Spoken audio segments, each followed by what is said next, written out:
Hello and welcome everyone to the Active Inference Lab and to the Active Inference Livestream.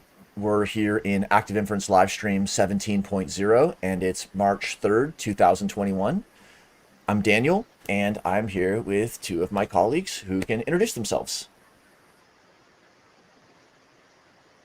Hello. Hi. Are you going to go, Sarah? Go ahead. Yeah. My name is Sarah Davis. I'm a person who's interested in things. I'm a student in Leibniz University in a master's program in philosophy of science, and I've been an engineer and a bunch of other things, so I'm just generally interested in how it's all connected.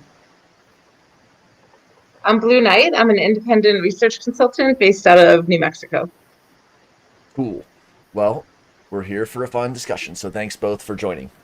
At the Active Inference Lab, we're an experiment in online team communication, learning, and practice related to active inference. You can find us at our links and socials. This is a recorded and an archived and a hastily produced live stream, so please provide us with feedback so that we can be improving on our work. All perspectives and backgrounds are welcome here, and we'll follow good live stream etiquette. So here we are in paper number 17, and we've just completed our first quarterly Active Inference Lab roundtable, so check that out on our channels if you haven't. And today we're going to be setting the context for 17.1 and 17.2. The paper that we're discussing in 17 is Information Flow in Context-Dependent Hierarchical Bayesian Inference by Chris Fields and James F. Glazebrook. It was published in October 2020. And what's funny is that the .0 videos have always been about context, setting context, and we even wrote in the previous videos, the video's introduction and its context, it's not a review of the final word, and then it got really meta with this paper because it's a paper about context. The punchline, or a punchline of this paper, is that we can integrate various approaches from mathematics mostly to achieve a scale-free formalism that leads to an interpretation of nested systems where communicating systems are engaged in active inference and distinguished by informational or statistical patterns, or they're engaged in something that's related to active inference, let's say, because it's pretty out there with what it is. And it's a challenging but also a fun paper. So we're gonna start with the goals and the claims and the abstract. And at that point, it might be like, wait, what? With the roadmap headers or with the abstract claims, it's like driving through a country where you don't speak the language, perhaps. And that's okay, because the bulk of this video in the keywords are going to be going through and kind of unpacking a lot of the key terms that are going to matter for even just understanding the lay of the land. And then we've pulled out a few other key topics, some quotations.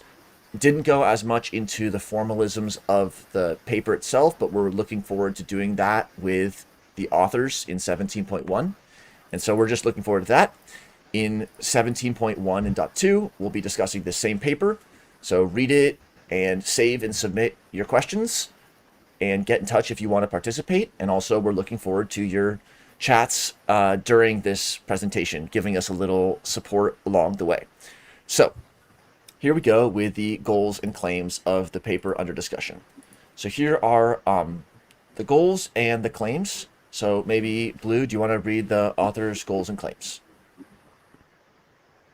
Sure. So the goals of the paper are twofold. First, to model intrinsic or true contextuality using the general category theoretic methods of true spaces and channel theory. And second, to employ this formulation to reconstruct hierarchical Bayesian inference in a context-dependent way. It goes on to say, here we have formulated an approach to intrinsic contextuality in general category theoretic terms. A set of observations exhibits intrinsic contextuality if no cone can be constructed over the observables that produce them. Cool. Cone, co-cone, who knows how, how to say it.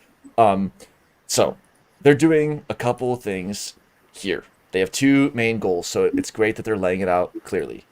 The first one is about context, and they want to be having a more advanced way to talk about context, and it turns out that they're going to be doing that using category theory and true spaces and channel theory, all of which we're going to be going into at least a little bit. And then secondly, they're going to be linking all of this stuff that they just did up here with context, choose spaces, channel theory, category theory, and they're combining that with context-dependent Bayesian inference. We've talked a lot about active inference and Bayesian inference, so this is sort of the hinge where we connect some of these ideas to active inference.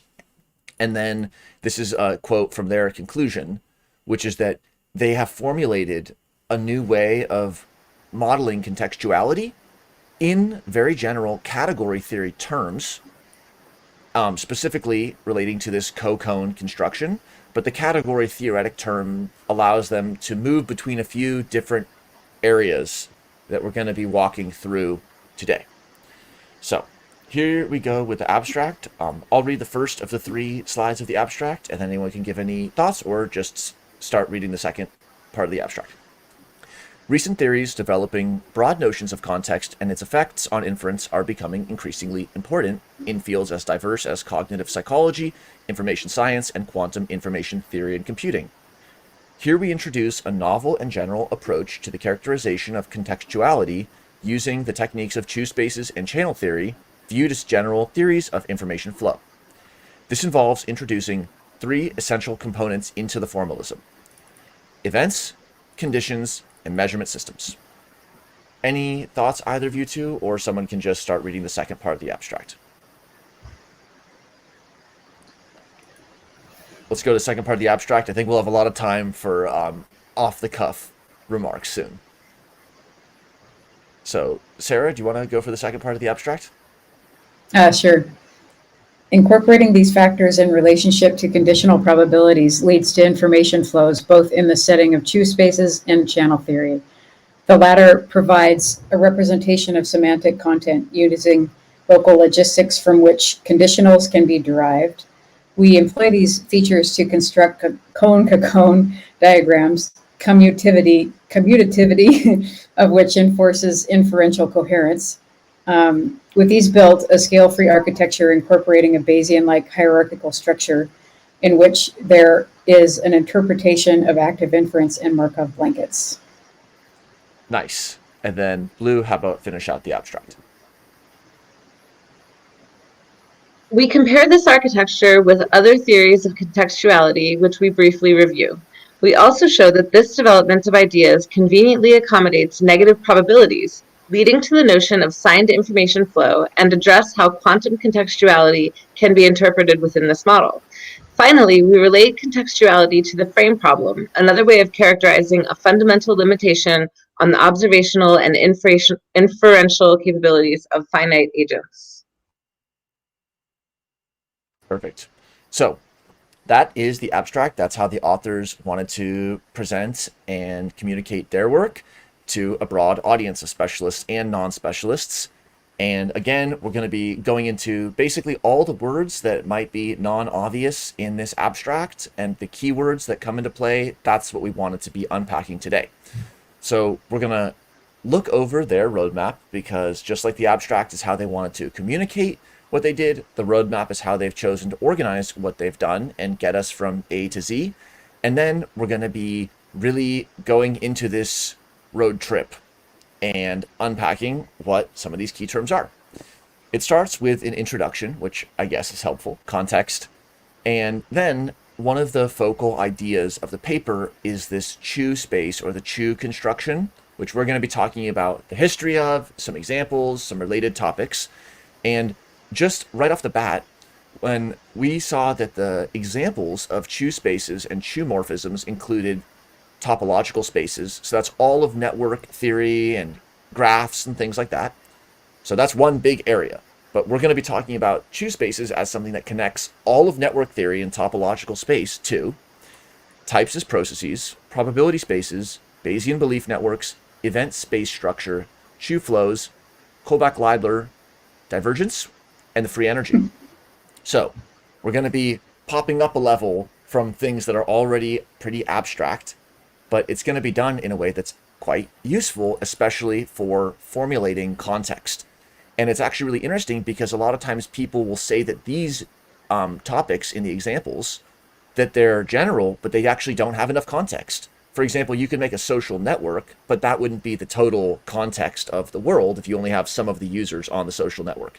So maybe there's a way where we're going to be able to step up from some of our previous conceptions and introduce context, potentially by default. This leads the authors to a discussion of probability and how to use probabilistic models for contextuality, for modeling context. And this comes to a recently derived framework called contextuality by default, which will be a topic we dive into.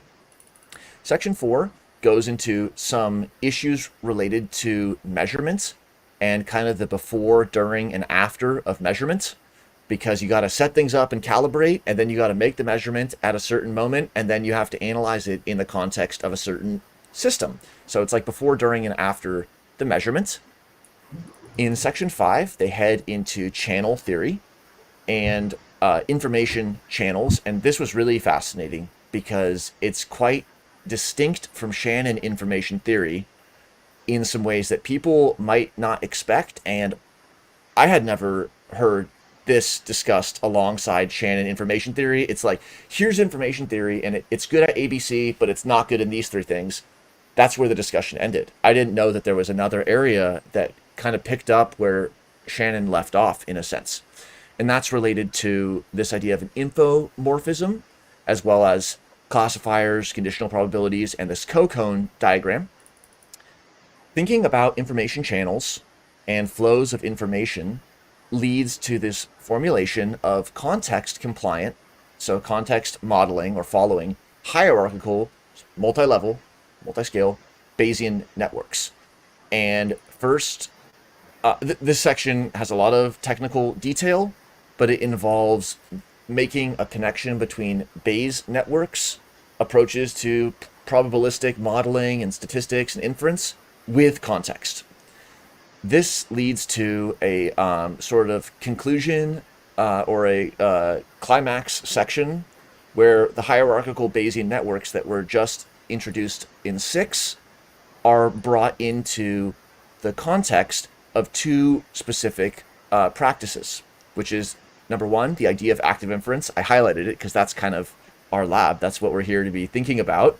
And then 2 was the frame problem, which is something that's also really interesting to think about. It's going to be the key motivator.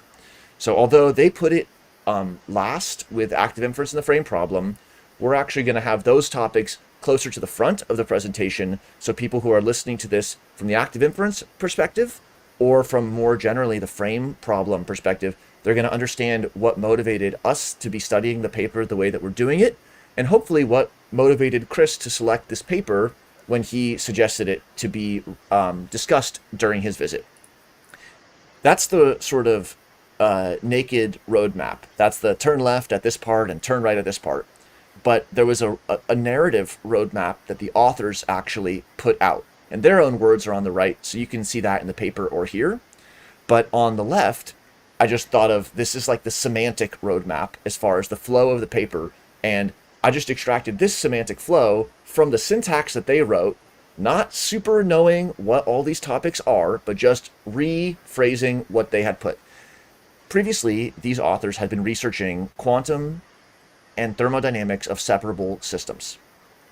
In this paper, they started with a recap of Chu spaces and Chu morphisms, which suggests that it's a foundational topic for the paper. They then reviewed contextuality paradigms and the diversity of approaches that model contextuality. They then took a formal diversion into this idea, into various ideas of probability theory. Above my detailed understanding, but they took an extension in that direction. They then turned to the semantically richer methods of channel theory. And they're using channel theory as an even more general approach to inference rather than the syntactic information theory like Shannon information theory, which we'll get to. They wanted something a little bigger. Thinking about these kinds of local logics of information channels leads to some new ways that they also combined ideas.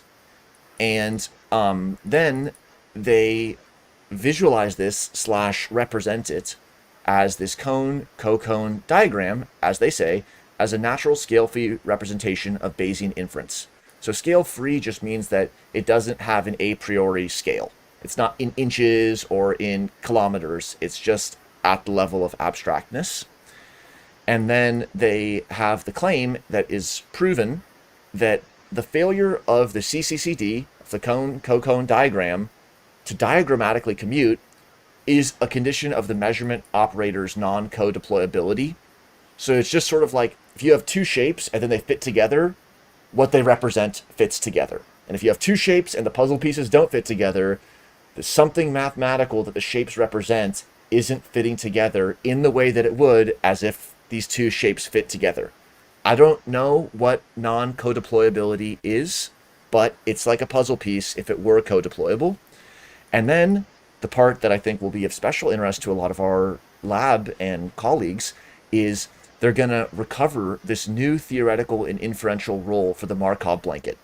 It's the locus at which free energy is minimized, part one, and part two, the epistemic barrier that keeps contextual information hidden from the observer. So when I saw that, I was like, whoa, it sounds fascinating because it's two distinct and critical roles of a blanket construction. And then I thought, so contextual information is hidden from the observer, because a lot of times we might think about context as being like what's around us, but we'll see if that's actually the way that context is being used.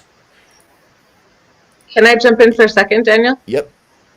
So I think that the way that I understood code deployability, like measurement operator code deployability, like you can't at the same time measure position and velocity. That was like one example that they gave in the paper. So like, because those two things, like you can't, if you're moving, you're not at a stable position, right? So it's those two measurements are not co-deployable. You can't measure those two things at the same time. And that's kind of what they meant like about measurement co-deployability, I think. Cool. Thanks for that. Here's to why it matters before we even jump into the keywords, which will be the bulk of our journey. And this is quotes from the authors. While the results presented here are primarily technical, so just take a breath if it's worrying you, because they wrote the paper so we don't have to, and it's a technical paper. And that's what we're learning by doing and exploring. The paper is technical and abstract, but now we're looking for where we can go. It's like a car is technical, but it lets you get somewhere. So where are we going and why will it matter? These results open a path to application in a number of areas where contextuality has largely been neglected but is important in practice. That sounds really important because it sounds like there's systems that are unknown unknowns. We don't even know what to model. But there might be a large category of systems where we think we've modeled it well, but then there's this problem where context keeps on entering the picture, or something that we didn't model throws our local model off that we spent time and energy on. So if we could find a way to respectfully interface with contextuality across different areas, that would be really important. Well, what are those areas? One of the models that they're interested in, just like Friston and a lot of active inference researchers, is neuroscience. And so they suggest that the current approach they're taking takes a previous model, which is the global neuronal workspace model. And that's actually related to what Ryan Smith and Christopher White will be talking to us about in number 18. They're going to make that model contextuality compliant and provide the building blocks needed to incorporate context switching and attention switching into global neuronal workspace models. So it's kind of these two cool parts of the brain, which is that it can spiral in and really hone in with attention, but then it can also move attention. So it's like side to side and in and out. And that sort of context and attention switching is not dealt with well by our current models, which might be about attention or inattention to a stimulus. But they're not actually modeling what the regime of attention is. Then there's a formal result, which might matter to some people or others, that contextuality can always be associated with this sort of non-communitivity, kind of related to the puzzle pieces and the context we just mentioned. And then this is interesting. From a more probability theoretic point of view, our results further support the authors of the contextuality by default in showing that the distinction between quantum and classical probabilities lies not in any ontological difference, but rather in what has been explicitly labeled. So this was really mind-bending. because a lot of times it's like quantum, theory of small things, where there's an observer that has an effect in the outcomes of how the system is modeled or set up. And then the sort of disinfo debate is like, who's an observer, or does it matter if it's a conscious observer? You're going to go down a rabbit hole because there aren't simple answers there. But the system of the particle, it turns out, depends on how you structure the context of the experiment, just as is the case for macroscopic entities. So these were some questions that, so in other words, is there a continuum of tiny things and bigger things, with context as being what is distinguishing the behavior that can seem quite different across scales? So it's not that electrons are magical and they can do wave particle, but nothing else exists in a similar regime. It's not that we're going to get the same diffraction of people walking through a doorway, but then again, maybe if it's set up the right way, there's more similarity than not.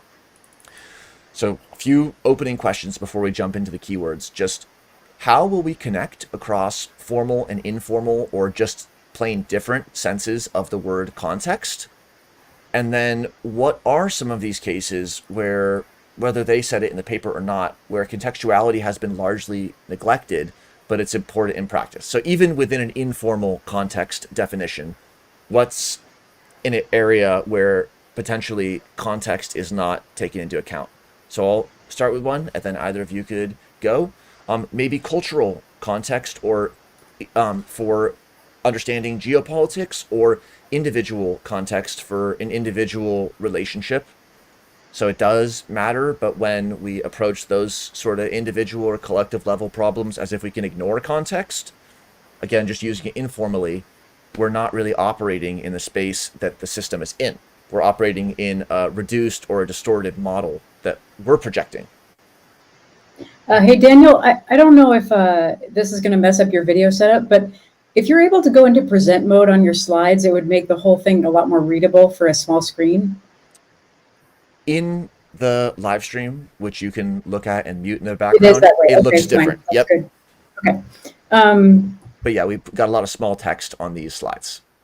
Yeah. It's I don't know. It's so worth unpacking that last bullet point. It's there's just a lot there. Is how so are you reading when I read this, that he's saying ontological difference versus what's explicitly labeled, I immediately just think, well, of course, because you're either looking at small scale or you're looking at macro scale, but you think he's saying something a little more subtle? I would love to have a quantum expert, but just speaking with our friend Jason Larkin, he has often pointed to these sorts of almost like classical meets quantum crossover situations, where you get the classical, quote, behavior from when you define the full system with the quantum observer, then it behaves. Let's just use the twin slit, for example. The system behaves a certain way when you define it a certain way with the observer in the picture. But when you don't define the observer, you're just talking about a different system. And so that might not be something that only electrons exhibit. It might be a feature of certainty and uncertainty in measurement. And that would be various kinds of measurements. It wouldn't have to be just things that were smaller than a molecule. Okay. That's how you're reading it. Yeah, that makes sense. But that's my non-technical physics for biologists take. Yeah. Any thoughts on this, Blue, or we can go to the keywords? So I do have a little bit of thoughts, and so it's tied into the quantum, but it's also tied into back in theorem 7.1. So you had skipped over this word that I think is kind of critical and important in the previous bullet point that says our main formal result, theorem 7.1, shows that intrinsic contextuality can always be associated with non-commutativity. So like in that non-commutative, that means like you can't construct the big Cacone diagram, right? Like when it doesn't commute.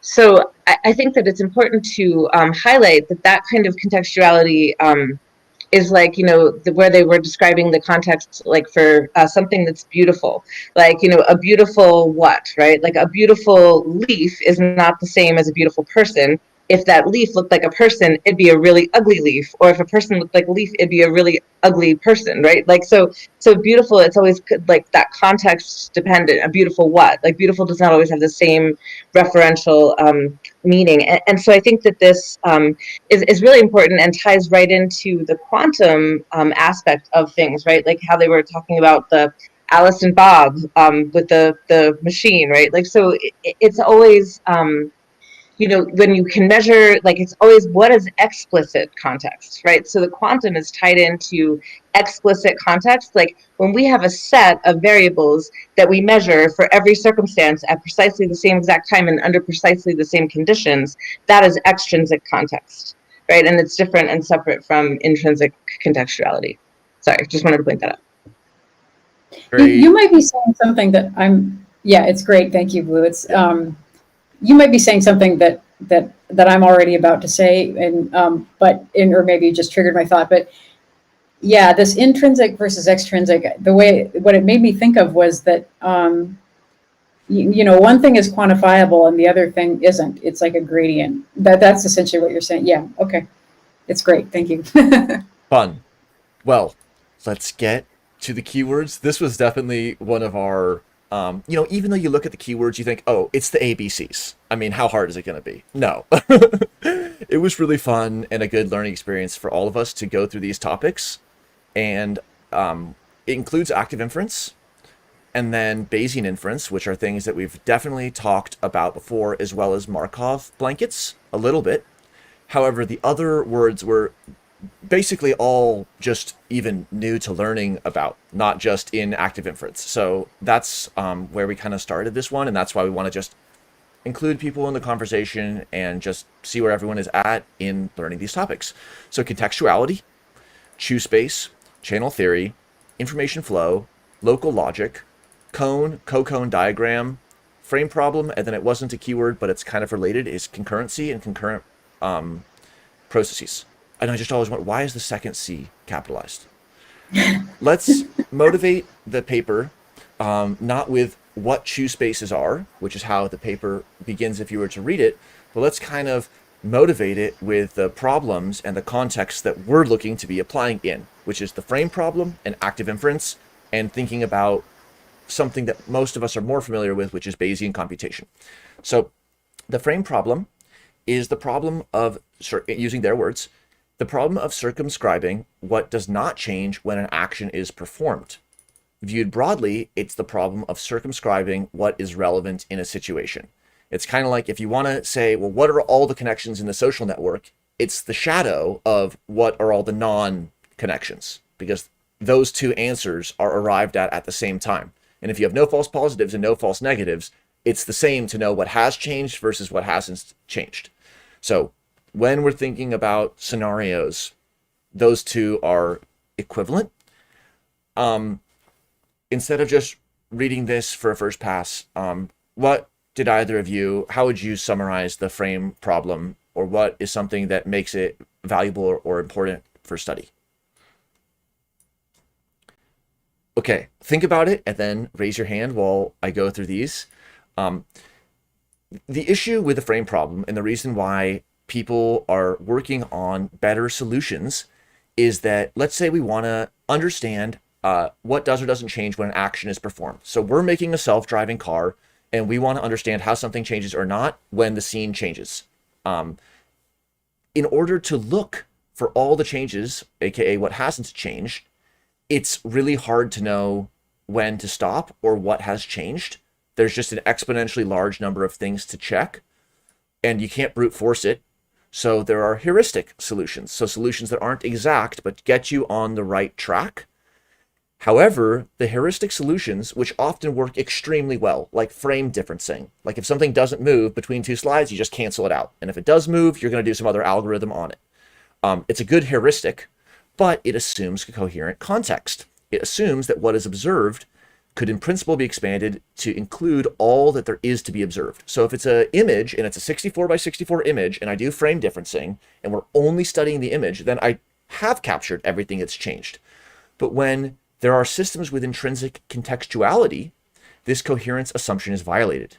If there is intrinsic contextuality, i.e. some of the observables are non-co-deployable, the current context cannot even in principle be expanded to include everything that's observable. So, Blue, what do you think about that or the frame problem? So one thing that I thought was cool about the frame problem is like that so they had this corollary 8.1. I don't know if you have this up there, but when they're discussing the frame problem, it says a distributed information flow system can be informationally unencapsulated only in absence of intrinsic contextuality. But so what that really meant to me, it was, they said again, they reiterated practically that this means that proving the absence of contextuality in a domain requires discovering all of the information that is relevant to solving problems in that domain. So the frame problem can only be solved if it has already been solved. Like it's like having ground truth data. Like if you're trying to predict something, like you can only predict if you've been given a ground truth to predict from or by. Do you need me to repeat that, Daniel, or you caught it? Oh, I just typed yes. You got Super it? interesting. It maybe just more like, has it been solved? Like it has been solved, like in the past, present, or the future, and we're just like figuring it out again or something, or what does it mean? Right. So it's essentially like you can't go forward solving it. And this goes into, and I know we're going to get into the computing analogy later on in the paper, the reservoir computing, but it goes into that. Like without ground truth data, your neural network is useless. Like you can't predict the future based on something that if you don't have the context for it, right? And not this intrinsic contextuality, but you have to have like a real contextuality, like know all of the variables that are important for the problem. Anyway, sorry, that's my thoughts on the frame problem. Cool. And at the bottom here, how would domain-specific or general solutions, or simply better heuristics, lead to real-world implications? Well, we can probably think of a lot of software and hardware and hybrid systems that need to ask themselves what is relevant in a situation. So that's going to be a recommendation engine, a self-driving car, whatever it is. We want to be modeling relevant aspects of a situation. So that is the big, and it also has implications that each person is going to have their own take. So, put it in the live chat or the comment, but it's a cool topic. Of course, there's going to be new places of bias. So that'll be kind of interesting too. Yep. Any other thoughts on frame problem, Sarah? No, that's it. So, Bayesian inference, another big topic, but we can start it with a fun little meme. So on the top right, it says, "Okay, gang, let's see what deep learning really is." And this is like Scooby-Dooby-Doo, where are you? Meme genre. And so we're going to find out what deep learning is at the end of the episode. We unmask the villain. Oh, it's Rev Bayes. So this is sort of hinting at the idea that Bayesian inference or Bayesian thinking, Bayesian statistics is underlying what deep learning is. What is Bayesian inference? So there's two ways we're going to show it here. There's the equation in its sort of most simple form on the top left, and then a more colorful, unpacked version that's made a little bit closer to natural language. There's equations, and then also we can look at it in a graphical way. And what the equation as well as the graphical representation are getting at is the idea that there's a prior, which means before, and so there's a prior expectation, and it is some type of distribution. It could be tight or wide, it could be different types of things, and there's no uninformative prior. Even if it's flat, like I'm not sure if it could be 0% or 100% chance or it's all equal. That's not the same thing as unbiased. So this really gives a better lens to talk about bias and implicit or explicit bias, because we can actually talk about priors being updated rather than who is or isn't coming to the table with no prior expectations. That person doesn't exist. Priors are transformed through measurement into posterior estimates. And so it's like reality is providing stimuli, and then the prior gets dragged along either a little bit if the learning rate is low, or a lot if it's going to be an overwhelmingly powerful stimuli. It gets pulled a little bit or a lot to the data. And what else would you say about that, Blue? Nothing else. I mean, I think that's the deal. Okay. Pretty well described. What about you, Sarah? I mean, the only thing I thought about, it's a little vague. I mean, I was just looking at some YouTubes on Koopman embedding and model discovery. And when I see these Bayes diagrams, I'm often like, oh, okay, well, they have some data where they presuppose, what is connected to what prior. And with the with this other method that I was looking at, it seems like that's not the case. They just feed it into this gigantic structured AI. But so I'm just thinking about Bayesian inference in a lot of different ways. Cool. And we can also ground Bayesian inference in a history and a developmental trajectory of statistics, which is to say more memes. So first, here's just one quick meme. Here's Bayes saying, I thought the volume of a high-dimensional hypersphere would be evenly distributed throughout. Just funny stuff. Truly funny. And then, yeah, exactly. And on the right side is a SMBC comic just joking about how when data comes in, your model's updated. But that doesn't mean it's going to be an adaptive model. So there's a lot of ways to go about integrating new data into priors. You could have fallacious priors. You could fallaciously update. You could make the wrong measurement. You could interpret the measurement wrong. So saying we did it Bayesian is like saying, I built the car out of metal. It's like, what else do you want to know? It's like, does it work? Is it safe? So we can't let the buzzwords confuse us. We just want to follow up with what the buzzwords are. And here in the sort of stereotypical human evolution meme, there's, and with a little extra labeling, there's a progression from and theta here is the model parameters, or just the model, and then X is like the data or the observable. So the a priori, Homo a priorius, just is walking around with a model. Here's how the world is. What data? Just, it's the model. This is what's likely. Homo pragmaticus is sort of, again, it's not an actual evolutionary or creationist parallel, it's just a meme. The data is the only thing that's considered. What's the data? Show me the facts. Facts don't lie.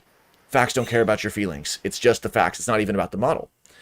And then we get to Homo, the frequentist. So the frequentist is asking the statistical question, what is the likelihood of the data given the model? So what, for example, a p-value is, coming from like a t-test, is like, what is the likelihood of this height data given the model that the two classrooms don't have different heights? And so you can say that's 0.01 p-value. So there's such and such likelihood for this data under that model, so we can reject that model. And then that's all, this whole point with the rejection of null models and H0 versus H1 and rejecting things, and the whole idea of falsification at the statistical level, but also at the philosophy of science level. Oh, one beautiful piece of data could ruin the theory and you just can disprove it. It's this whole idea of disproving. You have the model in the background, explicitly or implicitly, and then new data comes in, you go, is this likely or not? And then if it's unlikely, you think that it casts doubt on your model. Homo sapiens here is thinking about the likelihood or modeling both the data and the model. But then the sort of advanced, or at least furthest right, Homo Bayesiensis is thinking about the likelihood of the model given the data, which actually is what we want to know. We don't need to know the likelihood of all board positions and all possible chess strategies. We want to know the likelihood of certain things happening given what we're observing, which can often be quite limited or confusing. So not to overanalyze a meme, but yeah. Okay. So, okay, wait. I want to interject really quick. Yeah. So we were talking earlier about frequentist and Bayesian statistics prior to pushing the broadcast button on the live stream. And, I was thinking about the movie 50 First Dates, right? Like, I don't know if you guys have seen the movie, but she wakes up every day and can't remember anything except like before her car accident. So the model's there, it's existing, right? Like she has the model, but just the model never updates. So every day, it's you just go based on the model, but then there's no update. And so the Bayesian would be like if every day you updated the model while you were sleeping at night. And I think that's a huge lead in to the Bayesian brain framework, right? Is that what we're doing while we're sleeping? Really? Are we updating our model? Is this why we need less sleep as we get older and we get stuck in a decade? You're stuck in your favorite decade because you're not updating your model as much or as well. I don't remember the movie too well, but didn't the other character have memory across the dates, so it's almost like an alternative title. It could have been, when a frequentist and a Bayesian date 50 times. That one definitely got left on the clipping room floor. So Bayesian networks are taking this Bayesian inference idea and putting it in a graphical or a topological framework. So it's representing variables in the nodes. There's other graphical models, but just for the ones we're showing here, the nodes are random variables, and then conditional dependencies are shown with arrows or with edges. So this is like a very general one on the left. It's like A is just having a conditional dependency with B, and it's directed in this case. This one right here is actually a Bayesian network called a neural network. This is a single layer neural network where one input kind of unfolds to all these hidden layers, just one here, and then it goes to an output layer. But this is the structure of neural networks. So everything that we're talking about, like neural networks, all kinds of deep learning, are encapsulated. And then on the top right, from Parr et al. 2018, is the example of active inference. And so here is the progression that we walk through in our model stream. But the simplest Bayesian network that we can imagine between a hidden state and an observable is you have S, the hidden state, and then there's some sort of P, which is the probability of an observation given the hidden state, of O, the observable. So that's like hidden state, and then you're getting observables. And then you're trying to model the hidden state given the observables. In B, that same process happens through time. A changing hidden state is emitting observables at different time steps. Still a Bayesian graphical model. C introduces control theory with pi. That's why our lab logo is a little pi, because it's action playing into the way that states are modeled to evolve through time. D takes another level of complexity and allows actually policy. So still we see this motif with pi influencing how S1, 2, and 3 change. But at each time point, let's take this one down into S1, at each time point, it's being evaluated how a policy is going to play out at S1, 2, and 3. And notice that at 1, 2, and 3, there's an inference on 1, 2, and 3. And so I'll rename my camera, don't worry. The trajectory of action is what is being estimated. So it's not just doing state estimation at each of these time points, it's estimating a trajectory of action. And this idea of action trajectories is going to come back into play in a kind of interesting way. Let's just take one more second, more generally, to think about active inference and what it is, why we're here, where the Markov blanket is.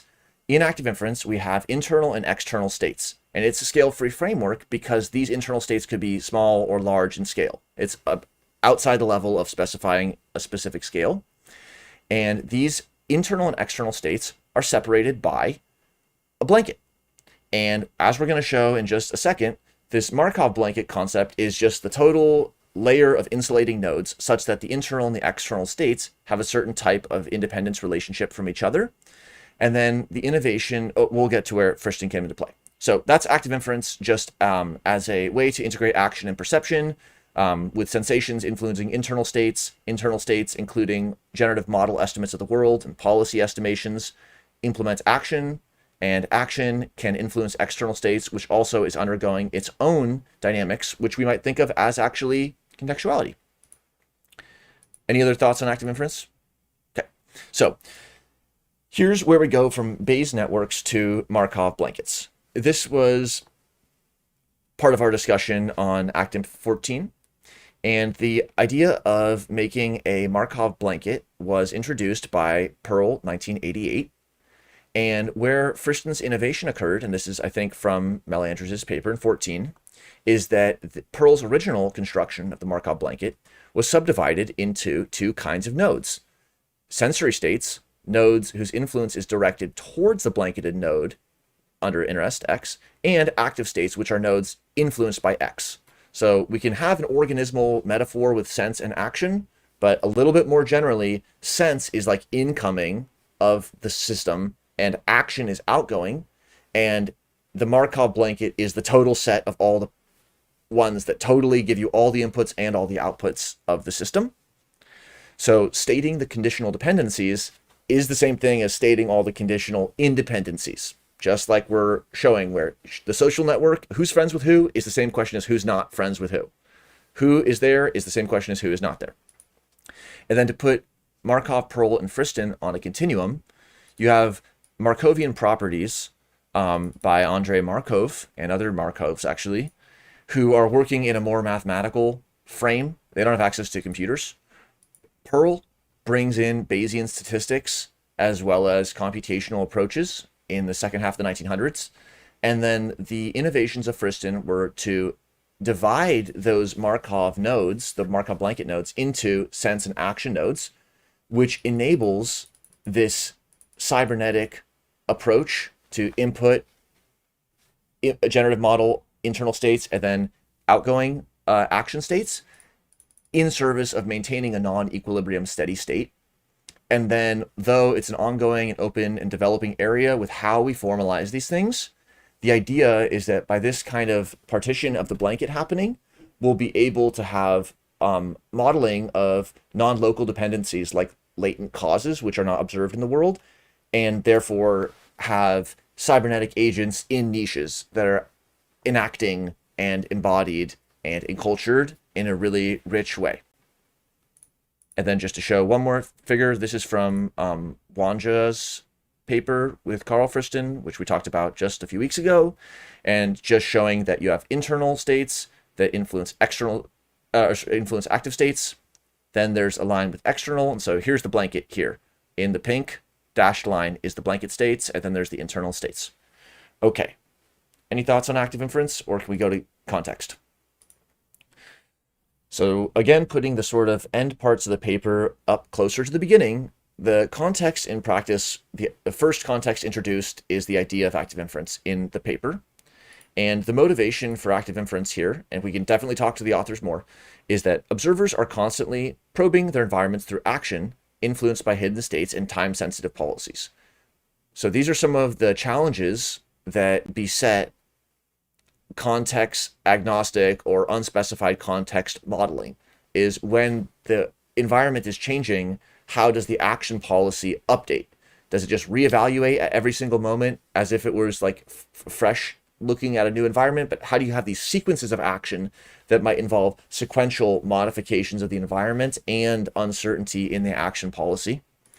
And the big question, just like, kindergarten, is what actions are appropriate? What actions will reveal aspects of the environment important for defining and reasoning within a context? That's the frame problem. What actions will reveal that a context has changed? So we want to know which of the three cups the ball is under. And so there's like this complex thing that's happening as we guide our action by changing the context to resolve our uncertainty about actions, which we can then get more information on.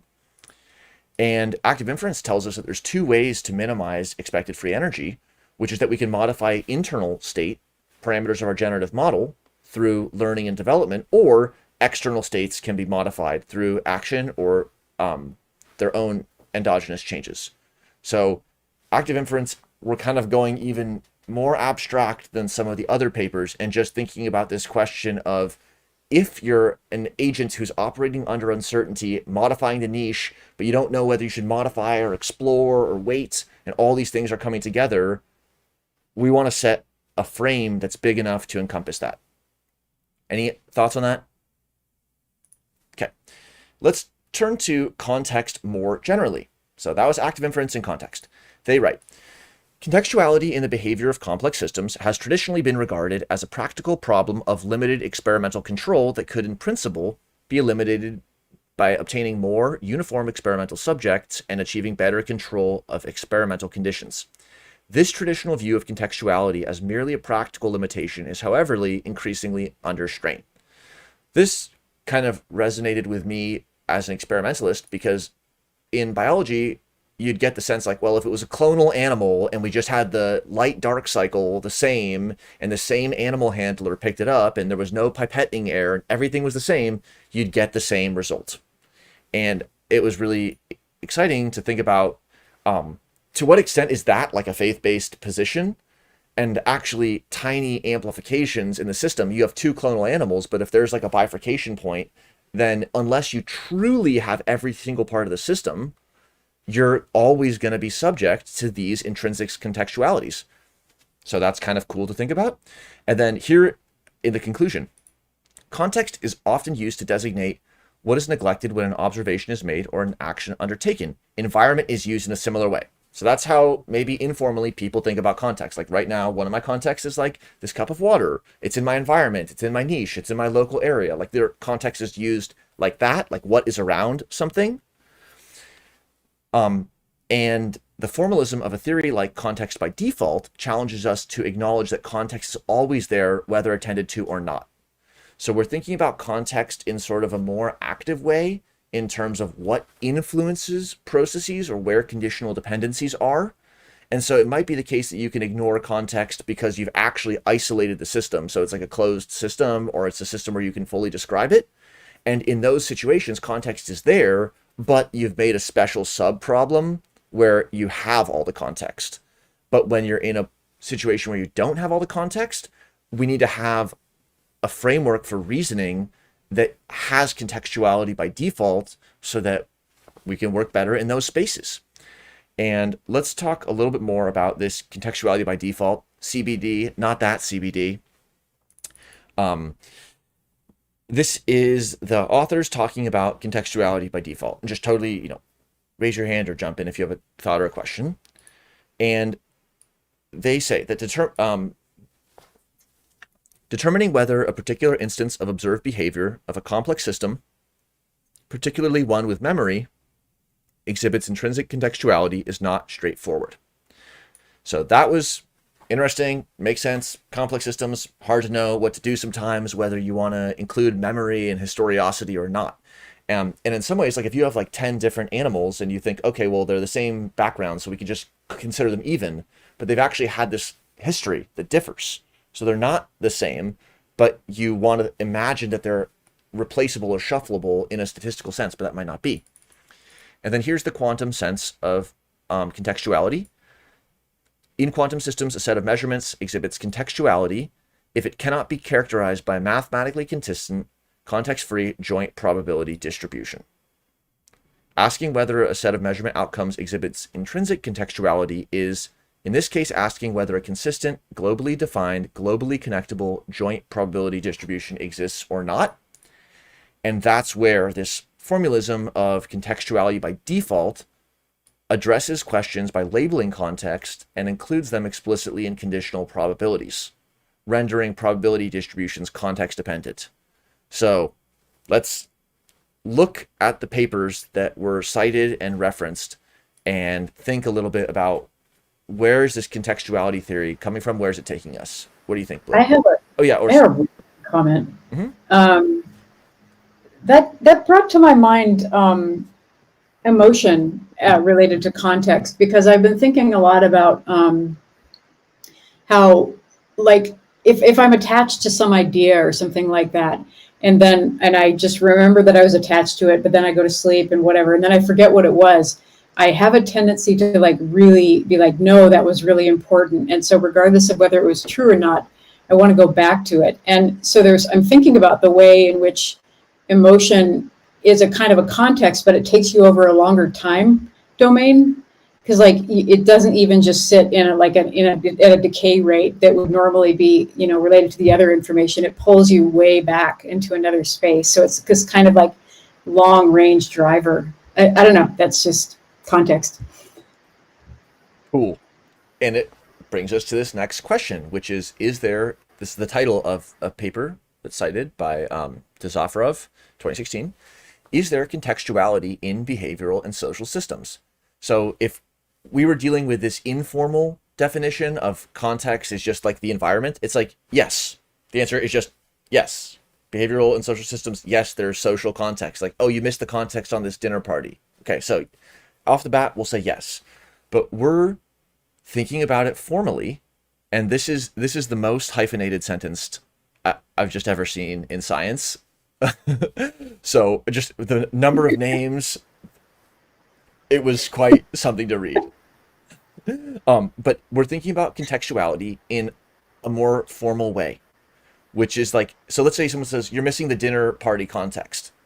And then it's like, well, if you would have told me all the info, then I would have had all the context. So then that would make it, it's a similar notion, but we're going for measurement systems.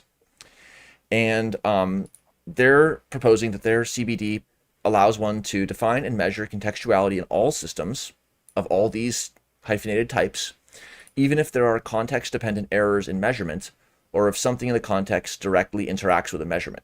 These are the two cases that really matter a lot for scientists. So like, what if at higher temperatures, your thermometer is biased towards overestimating or being more error prone?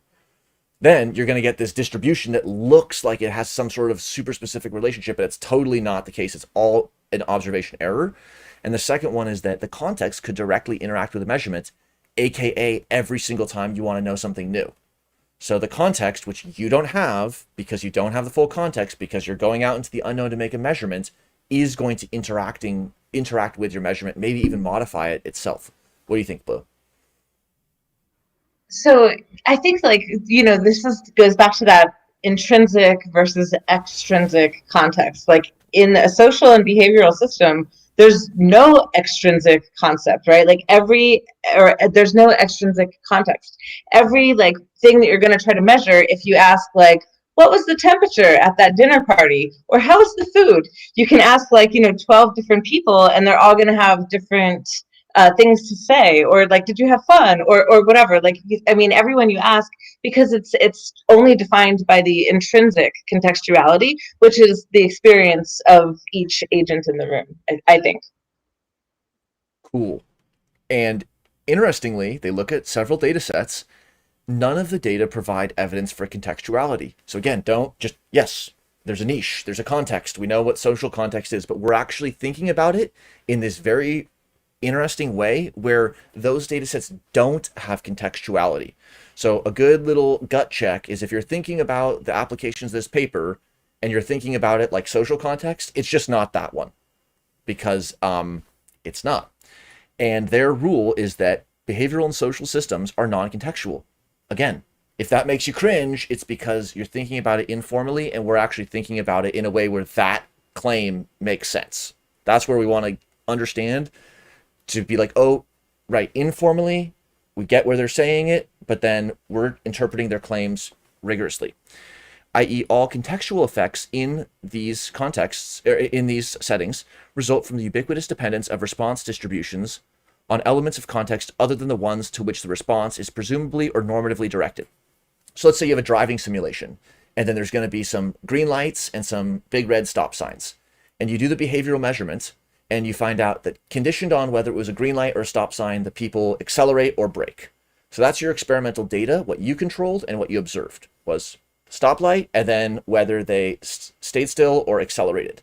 Now, that is context. It is context for the person who's driving. That's the social sense. But all the contextual effects in this experiment result from the ubiquitous dependence, so across the whole population, of response distributions on elements of context other than the ones to which the response is presumably or normatively directed. So it's like, you thought you were measuring the response to a green light or a stop sign. Actually, you're measuring a social context and a group of people who were in a relation with those symbols, such that they operated in a certain way. So we need contextuality by default so that we don't fall into like correlation, causation, super fallacious scenarios. Here's another case of where context matters. And what's going to be fun is actually this decision making is going to matter for context and ergodicity. Here's a paper by Valev. Local choices, rationality, and the contextuality of decision making. So every decision has a context. So we know about that.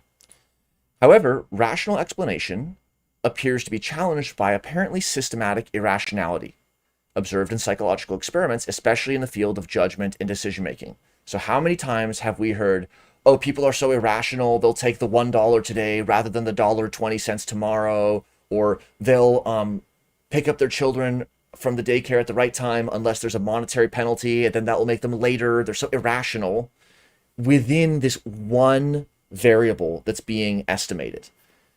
Here, it's proposed that the experimental results require not that rational explanation should be rejected, but that rational explanation is local, i.e. within a context. Thus, rational models need to be supplemented with a theory of contextual shifts. Makes a lot of sense.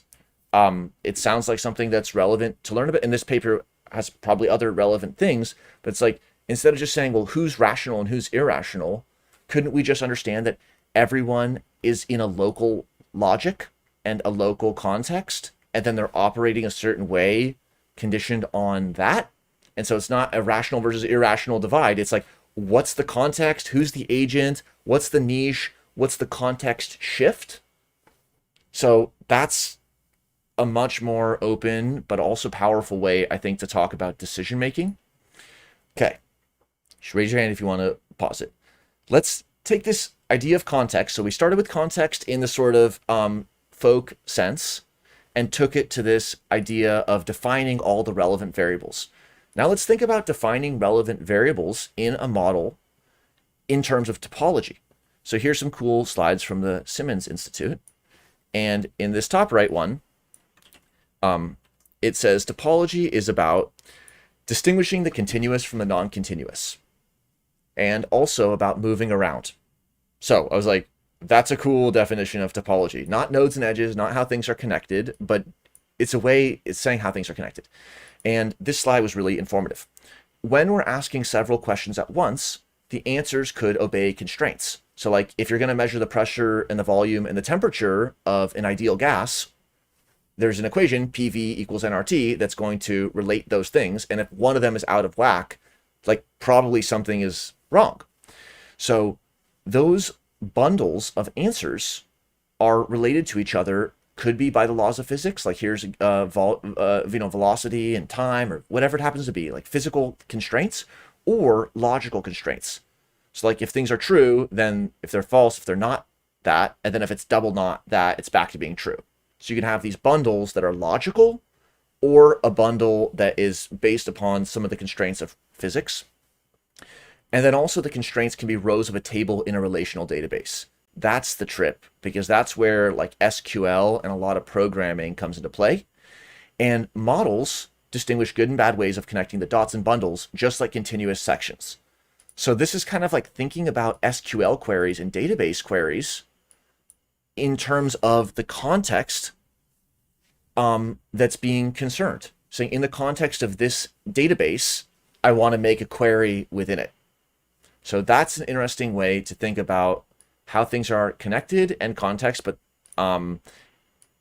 this is also stuff that's we're all just trying to put out there and hear people's reflections and thoughts on. What do you think, Sarah? I just wanted to restate it to make sure I understand it. I mean, basically, they're saying the way you move through context creates the topology space. Like is that an accurate way to phrase it?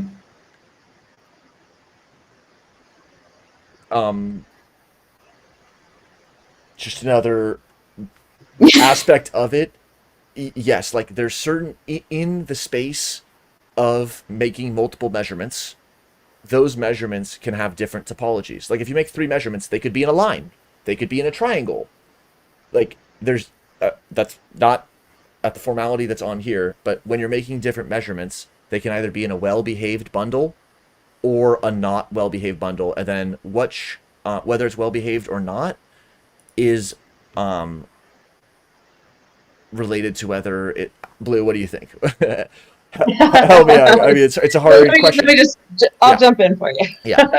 So going back to like the intrinsic and extrinsic contextuality, like so it's contextuality when you have like a set of measurements that you know are corresponding measurements, right? Like so, I mean, it's like I don't know. Do you have bio background, Sarah? Like I'll talk about it just in terms of like, you know, RNA sequencing, right? Like you can sequence your sample in a different lane on the same flow cell or in 2 different flow cells, and there's variability, right? So you always have to try to like design controls into your experiment from flow cell to flow cell, from lane to lane, and so that's why you replicate the sample sequencing just to kind of control that variation in just running it at a different time. The temperature in the room might be different, or the machine might not be feeling as well that day, or whatever. So it's these kinds of, are the measurements, are they all like, do they all link up together? Like, is there like a correlation between all of the measurements or not? So that's the well-behaved bundle, is when they do all link up. They have that shared information, right? So I think as we get into the paper, maybe it might start to make more sense. Yeah, okay. Let's go to channel theory. Okay, so this part was super fascinating. And I'm drawing a little bit on one of the background papers, Mosaic of Choose Spaces in Channel Theory 1 by Fields and Glazebrook, which we're going to talk more about the two Mosaic papers soon. But let's contextualize this in terms of information theory, so-called info theory, but I personally call it disinfo theory. And I've called it that for a long time, and now I know why, actually. So here's the second paragraph of Claude Shannon's 1948 work. Shannon writes, "The fundamental problem of communication is that of reproducing at one point either exactly or approximately a message selected at another point." Wait, is that the problem of communication? Am I trying to reconstruct something bit for bit via communication, or is the goal of communication to impel joint action, to update other agents, not to replicate a message? Shannon's working with telegraphs and copper wire, so it makes sense why you want high fidelity data transmission, a signal of transportation of information. But let's think about how broad people have gone with info theory according to Shannon. And then he writes, "Frequently the messages have meanings. They refer to or are correlated according to some system with certain physical or conceptual entities. These semantic aspects of communications are irrelevant to the engineering problem." Oh, semantics are irrelevant to communicating information semantically? For people, or for what? "The significant aspect is that the actual message is one selected from a set of all possible messages. The system must be designed to operate for each possible selection, not just the one which will actually be chosen, since this is unknown at the time of design." So fair enough. A through Z, you want to have all of those options because you don't know what next letter needs to be poked. But I think if people read through Shannon's work and considered a few of the aspects of the Shannon entropy, like how it disorders messages, like it just asks what's the symbol frequency of the whole message or page or genome. If you think about how it removes the ordering of symbols and is actually asking about replicating bit for bit messages, not communicating in any sense, people would really consider what information theory is. Thankfully, in this paper, they Fields and Glazebrook wrote about comparing, and this was cited in the 2020 paper, comparing and combining the Shannon theory of information with channel theory. Okay, so though very general as a quantitative theory of communication flow, the original Shannon theory had largely overlooked the question of semantic content. In any Dretske type theory, the basis of semantic content is in the world, i.e. the events or situations that signals or states carry information about.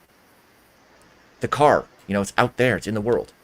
By showing how local logics are connected by information networks, channel theory provides a general qualitative theory of information flow in this context. So that's pretty interesting. It's more about information flow that's semantic rather than syntactic. And then this last part here, there's more to say here, but Alwa in 2004 create a synthesis of Shannon's quantitative information theory with the Barwise-Seligman qualitative theory to address the question of how specific objects, situations, and events carry information about each other. That's what people are always talking about when they want to be talking about sharing information. Not sharing surprising symbols, but updating each other semantically, informationally, in the terms of Bayesian priors about the world. Things that we're referencing in the world. The temperature, not just as a variable, but like as about something in the world. So, some thought questions. Is Shannon 1948 correct about the stance taken on the fundamental issues of communication, or what communication is or isn't? How is channel theory distinct from information theory, so-called disinfo theory, we can start calling it? And then how is real communication, the kind that we care about and want to model in many cases, how is it both syntactic and semantic, all these things at once? Grammatical, logical, as well as lexical, word-based. It's also narrative-driven. A narrative, or the narrative context, can make just one word semantically powerful. Speak now or forever hold your peace. It's a narrative context where one word cannot be reduced to just the bits or something like that. Oh, well, but no is a common word, or yes is a common word. It doesn't matter that it's a common token because it's semantic information. And then how is it contextual? Blue?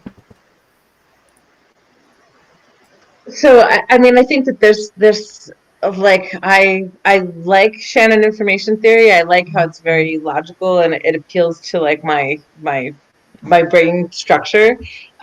The semantic information that's contained in this channel theory description is very squishy, and I think maybe not as appealing to me, but I do think that it's more correct, right? Like when you reproduce the information, like if I say something like, "Oh, it's raining outside." I live in the desert, so like it's raining outside is like a really awesome like event. Like let's go play in the rain, right? So when I say that, and someone else says, "Oh, it's raining outside," oh, I'm like my plans are destroyed because I wanted to go to the park and I can't because it's raining outside. So it's the same information, but like the way that I said it was very different in those different contexts, right? So Cool. Let's return the discussion from information flows and communicating information, and we're kind of thinking Shannon, syntax, information, reproducing bits. Bits on this computer to bits here. We're going to take it up a level to semantic information and then semantic information. So like I'm thinking of a purple cat. Now you're thinking of a purple cat, but that could have been in a different language and it's not really related to how surprising each word is. Let's return to this question of local logic and contextuality. So here's a paper, not sure if it was cited or not, but it's going to bring together local logics, contextuality, and topological approach. So we're just going to kind of give multiple coats of paint on everything. Local logic is like the local rules or the context. And in this Kishida 2016 paper, they wrote, the topological approach characterizes contextuality as global inconsistency coupled with local consistency. So that was kind of cool to me. It's like if you have this field and it's globally consistent, then it's like transparent. There's nothing inconsistent to speak of. There's no fracture in the glass, so it just is purely transparent. So that's just the same. It's part of the same context. But local consistency coupled to global inconsistency is like a bubble. It's like it's an inconsistency in the tank of water. But then locally, it has another transparency that makes sense in that local context. And so you could have like a computer program, and then that could be a local logic, but it's embedded in another logic of being a Turing complete or whatever kind of computer. And then within that program, there could be like a simulation of another program of an N64 running another program. And even if it's all the way back up at the top, it's running on Linux, but that local program is running on the N64's local logic. And then another kind of metaphor, in the paper, they write, our goal is to capture this local consistency part, not just the global inconsistency. So the global inconsistency is like our receptor is not getting any photons, boom, it got a photon, inconsistency. So not just that part, but the local consistency part, so how do we know? How do we know that it was consistent before that photon hit? Which requires a novel approach to logic, sensitive to the topology of contexts. To achieve this, we formulate a logic of local inference by using context-sensitive theories and models in regular categories. And that's going to be powerful. Here's how I was thinking about this in terms of chess. So the rules of the game of chess are like which piece can move which way, and then some of the imperatives, like you have to alleviate check, otherwise you lose the game. That's the context, the local rules of the game. Then there are local or situational patterns like a pin, where one piece is like in front of the king and it can't move out of the way because then the king would go into check. So that's not a rule of chess, but it's an emergent pattern that arises from constraints in the space given the local logic of chess. But now we're in this even sub-local logic. I'm not going hyper formal, maybe chess players have another way of doing this, but it's like there's a local logic in the corner of the board with a king, and not every piece or rule of chess, like, okay, well, the pawn can move 2 or 1. But that rule might not matter for this pin with these pieces. And so not every single rule or piece is going to matter for these local logics And maybe there's a way to pursue this topologically in terms of the connectedness of different relationships of the system. Let's take that to choose spaces. Okay, so this one was, it's the second section of the paper. So it's like, okay, you got to understand and learn this one. So we were kind of excited to do this. So they start by defining one of the simplest categories. So we're in category theory, is the category of choose spaces, which we're going to talk more about. And it basically is about a set K. And then within K, there are kind of two kinds of things, objects and attributes. And the choose space is like a matrix that is the relationship over that set K of the relationships of A and X. So it's actually probably a data form that we've seen a ton of times. Like, here's 10 people, and then have they RSVP'd for my event or not? Yes, yes, yes, no. 1, 1, 1, 0. That's a choose space for RSVPs. But it's like that, here, but it could be a lot more general. And we're going to keep on generalizing on that. But the basic choose space is a matrix, but it probably can be higher dimensional, that is just a regular matrix, but a topological space is also a matrix. So you can have like the adjacency matrix, right? Like all the nodes by all the nodes, 1 or 0, connected or not, or a weighted graph. How strong is the connection? Or it could be symmetric and undirected, or there could be a from and a to. So like all of topology is matrix forms, and it turns out that they're choose spaces. But also we can think about like programming languages, and we can have a type as one of like an attribute or a type. Is the wood tabling? Choose space. Or is the object a table? That's a choose space. So there's a lot of programming relationships that the choose space covers. Probability spaces, coin flip, content, is it going to happen or not? So it's like, if it's a matrix, I don't know if you can go as far as say it is a choose space, but it certainly a broad family of objects or categories, I don't even know what to say there, are within this choose space paradigm. There's a few more definitions because we looked up just a bunch. Here's from Wikipedia. And basically the big idea is that the Chu morphisms are transformations on Chu spaces. And if things are set up properly, the morphism's continuous and the pair of functions has some special relationships. So one example this makes me think of is like the typographical number theory in Gödel, Escher, Bach, where it's like 1 + 1 = 2, and then you make a set of text rules. Like you can add an S to the string under these contexts, or you can add, or you can, it's basically doing addition and subtraction by typographical, like letter-based rules. So if you can prove something in one system, because you've super strongly shown that there's a morphism, you can show that that same relationship should exist in another system. It also turns out that's actually at the heart of like the whole Gödel question. But that's the static interpretation. And then here's dynamically, choose spaces transform in the manner of topological spaces.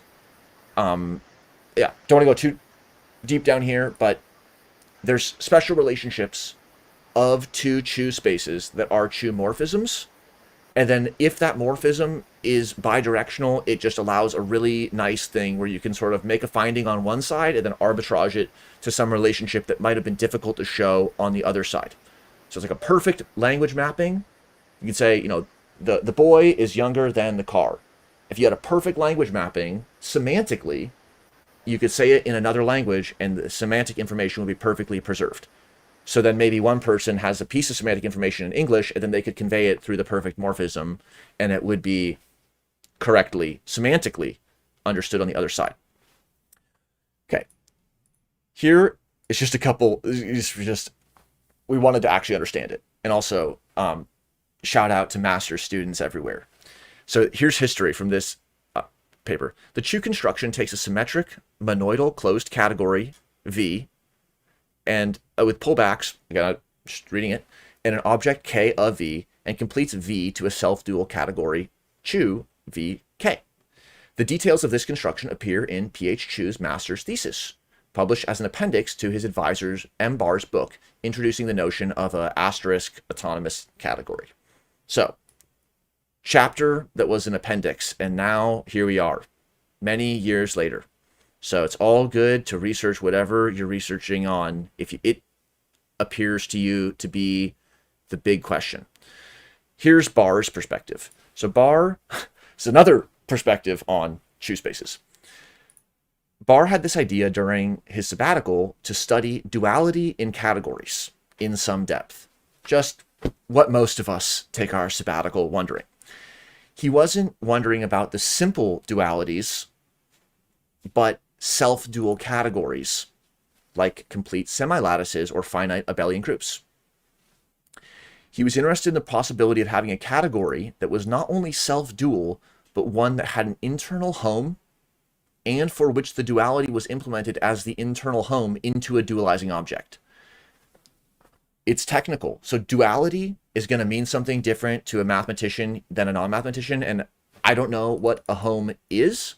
However, searching for an internal home, I just thought, okay, the dual, it's like forwards and backwards, or it's like it goes both ways. That would be nice.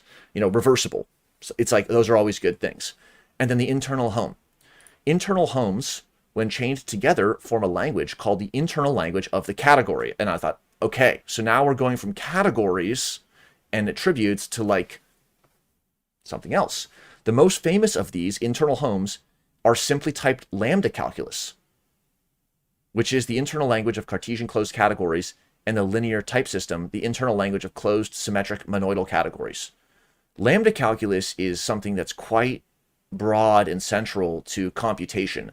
So this is like something about how logic, local logics, and nested logics are related to categories in an analytical way, such that the kinds of logic that we see on computers is only a type of it. Because in a way, we're dealing with syntax-based logic. You have two files. Are they the same? It lines up the bits, and if they're the same, it's yes, no.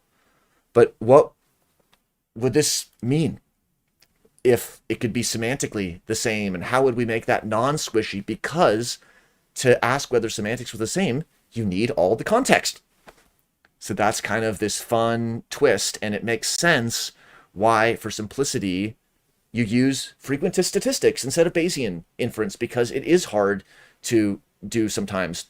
Or you do have to grapple with unknown unknowns, and it's easier to just do a t-test or a multi-linear regression rather than some other type of generative model, because that takes like bravery to specify your uncertainty and to give support to why you did a certain things, rather than just say, well, the countries differ with a p-value of 0.01, but it's easy just to say that and move on rather than actually do some sort of rich modeling underneath. Okay. True spaces and channel theory. So like we're kind of just trying to bring all these two, connect two of the ideas, and then you can start nucleating some ideas from the ones that are making sense. In channel theory, which again, we're thinking of like the more general cousin of Shannon disinfo theory. In channel theory, Chu transforms. These are the transformations between the Chu sets or spaces become infomorphisms, which are natural maps between classifiers. Okay, so Blue, what would you say about the red underlined part, or what you wrote at the bottom?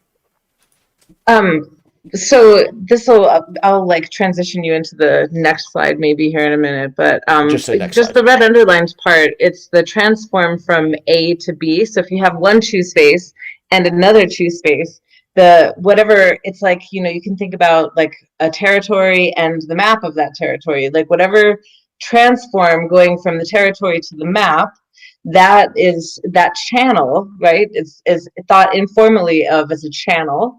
That is like the channel that we're talking about here in terms of channel theory.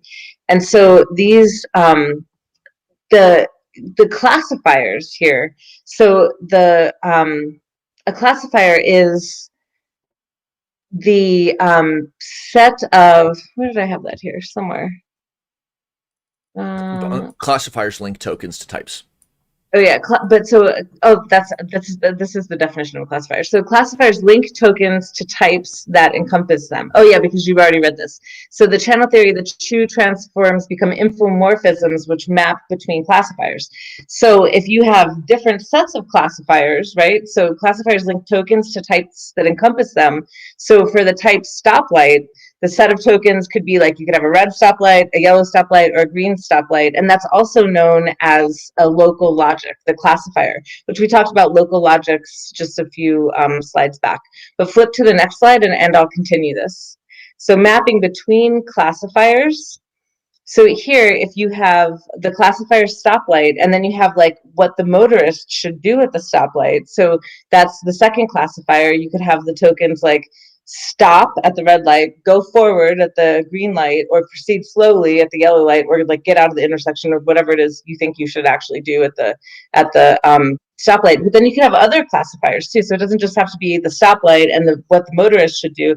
It's also like what pedestrians should do. And like at the game, like red light, green light that you play when you're a kid, like you should run forward, run slowly, or walk, or then and stop. So I mean, there's different classifiers that you can have that all map to the same central information core, right? And so that's what you see here. The classifiers are these things, A1, A2, and you can have many of them up to A to the K. And then you have at a core this information channel, right? So this is the infomorphism that allows semantic information, not just Shannon information, to be transmitted between classifiers. So this comes down to having a shared memory. So we all learn from the time that we're 6 that red means to stop, green means to go, yellow means to slow down.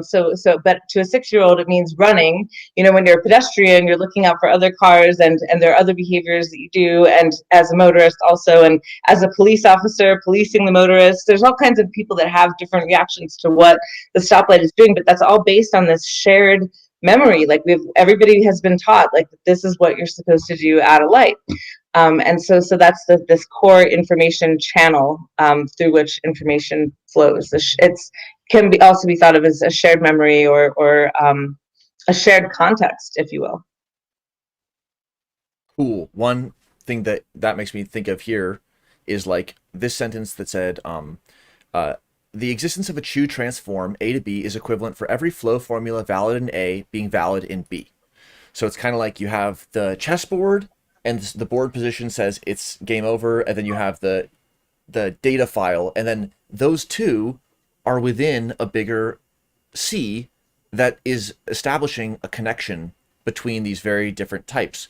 And so it's like there's, in the example you gave, the local logic is like there is a total logic that it does all come back to, even though there's disparate types and there's sub logics. Let's hear what everyone else and Chris can bring to this discussion, because it's like super interesting to think about. Okay. So what about sequence, Blue? So the sequence here, I just wanted to put this in because I thought it was important for information flow.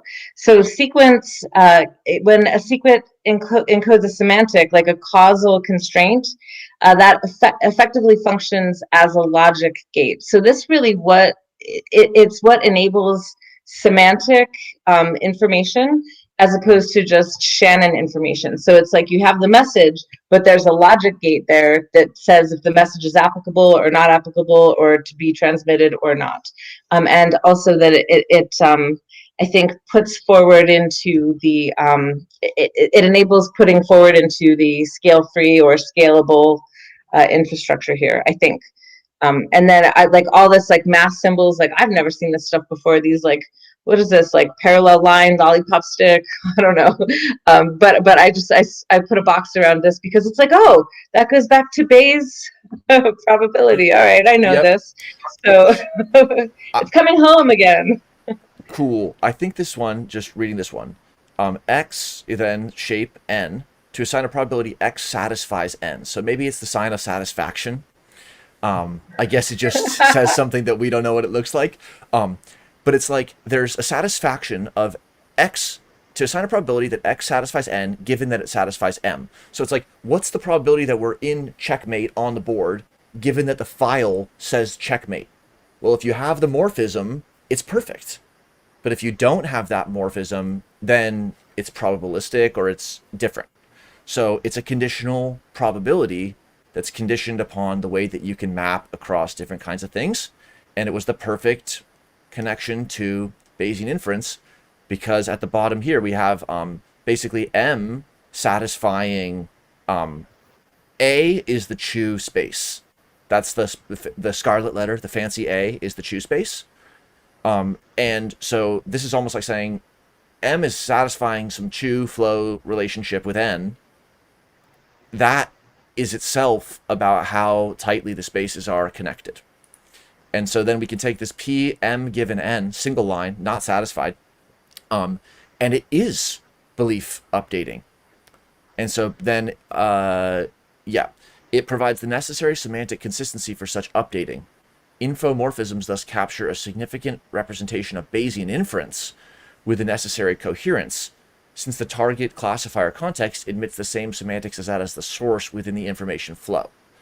Information or infomorphisms are information flows that capture the updating of something semantic, because it's semantic in that Dretske meaning is in the world way, like the prior and the posterior are about the world, and then as new data or events come in, which I didn't think we captured as much here, but like this event theory connection, it's like Bayesian statistics is kind of like the steady state, and then new data comes in. It's like an event in a network, and that event propagates through a network of semantic information flow, and then that updates the system. And maybe it's like the system's already vibrating, and so the new event comes in, nothing changes with the vibration.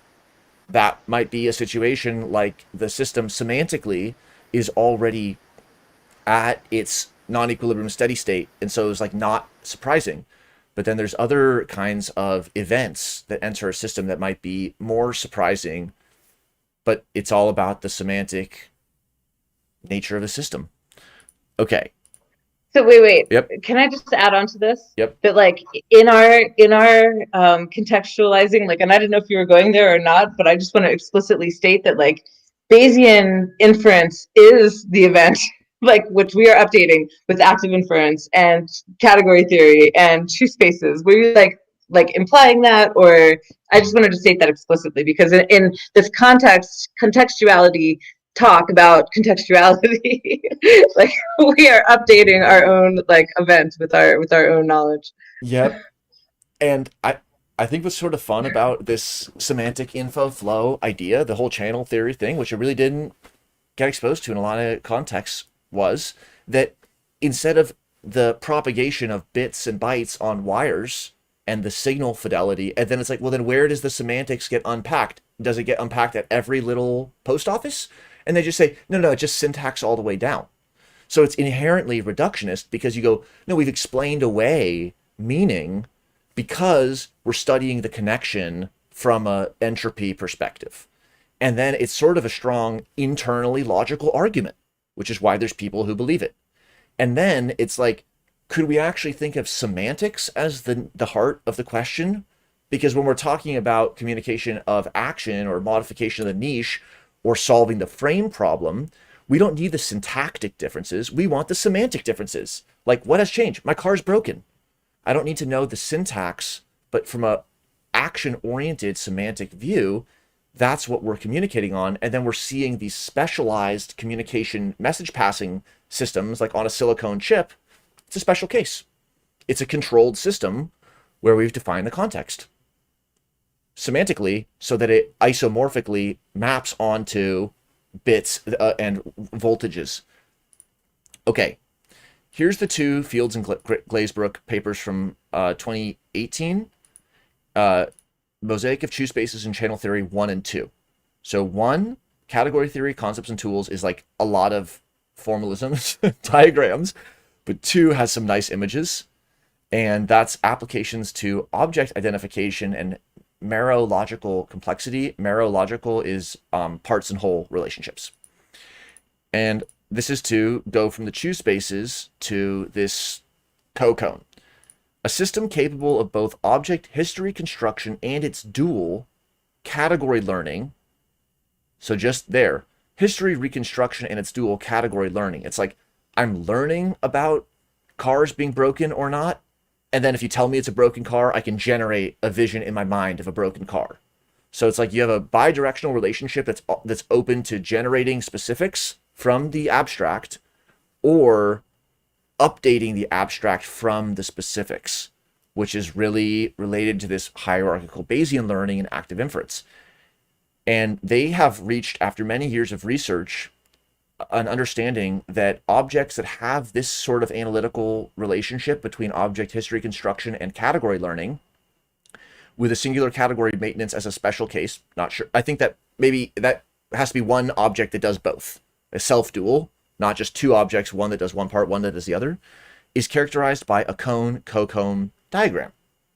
A cone-cocone diagram captures the simultaneous upward and downward flow of constraints that characterize human visual object identification, and it is reasonable to suppose other sense modalities. And they then take it very instantly into something fascinating, which is the functional duality between a high precision expectations and high precision inputs in an active inference system. And hence the duality between dorsal, active, and ventral passive attention systems. So it is about this precision modulation and the way that you get high precision expectations and high precision inputs. So how do you have a clear generative model of the visual field, but then at the same time, you want to be able to recognize new objects at high fidelity as they come into the screen, come into your field. So how are you going to have high precision generating and high precision learning? And there's going to be this rich multi-level ongoing integration of priors and new events and posteriors that's semantic. So it's like I'm looking at, oh, it's a face, and then my eyes engage in an action selection pattern appropriate for a face that reveals some sort of anomalous information pattern, and all of a sudden the meaning has changed. And so it's almost like what is crossing the interface perhaps is the data, the observable, the measurements, but what is crossing is actually like the reconstruction of semantics. Rather, like if it's a car driving across your view, but it's going 5,000 miles an hour and you can't see it, then for you as the measurer, it doesn't matter because you didn't see it. So even though it was perhaps there, but it's just a blur. And so this is just getting at something very interesting, which is these systems that are exquisitely generative, yet also hyper able to recognize and to update the generator based upon the specifics of which have been generated. All cats have stripes. All right, you just saw one that had polka dots, and now you can generate that. And then maybe you might generalize and even generate another type of pattern of cats. And then you could see whether that was accurate or not. So here is the diagram that Blue talked us through here with the core information channel, C, at the top. And so this is the cone diagram on the top. It's like a pyramid diagram, but like maybe if it rotates, it's like a cone, or there's some other way of thinking of it like a cone. And you have the classifiers, and this is the whole choose space as classifiers. Scarlet letter A, choose space. So the classifiers are linked through infomorphisms, semantic bridges, to the core information channel. So like here's the chessboard, here's another choose space, and here's another choose space for chess, and they're all linking to this like game of chess local logic. And then there's a map between the board and the computer program. So G1, 2, 2, 3 are the commutivity. So this is like you got a link between the board and the computer and the drawing. And they're all infomorphisms to see the game of chess. So semantically, if there's a checkmate on one board, it's like a checkmate across paradigms. Now, when you're when this is a tight cone, and it represents like a huge variety of things, and then I'll get to you a second, Blue. The co-cone is when we wait. Oh yeah, go ahead. Let me interject before you do the cone. That's why I was like trying to flag you. Okay, so I want to interject here for Sarah, because remember we were talking about like the observables being like a tight little cluster of measurements versus a not tight cluster of measurements. And so here they define it in this before we go into the co-cone.